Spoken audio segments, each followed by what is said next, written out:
เห็นเธอตอนอยู่ด้วยกันกับเขาฉันก็รู้ดีว่าเรื่องเรามันคงไม่มีหวัง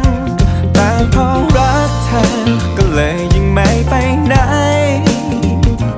ทำได้แค่มองเรื่อยไปและบอกตัวเองไว้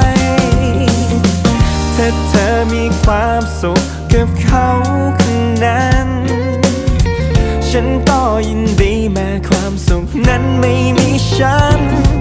จะรักเธอแค่ไหนก็ต้องยอมเข้าใจและยอมรับความจริงให้ไว้เธอกับเขาเหมาะสมกันดีแล้วถูกแล้วที่เธอเลือกคนที่ดีกว่าฉันควรจำเอาไว้ว่าคนอย่างฉันเหมาะสมยืนตรงนี้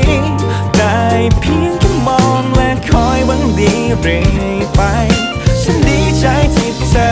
เจอคนที่เหมาะสม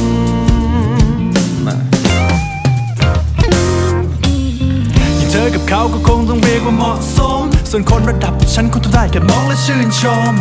ขึ้นอยู่กับฉันชีวิตของเธอคงล่มจมจะไม่มีอย่างเขาจะเงินทองหน้าตาและสถานะทางสังคมพ่อแม่ของเธอคงบอกว่าเธอมันกิ่งทองใบหยกแต่ถ้าเป็นฉันคงไม่รู้ตกทางข้าวสารดูสกปรกไปกินข้าวกับญาติเธอฉันคงก็ได้แค่ตัวตลกและเพื่อนของเธอคงชอบเขาแต่บอกว่าฉันนั้นสอดตก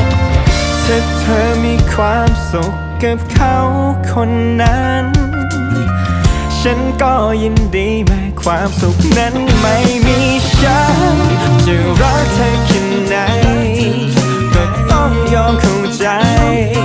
และยอมรับความจริง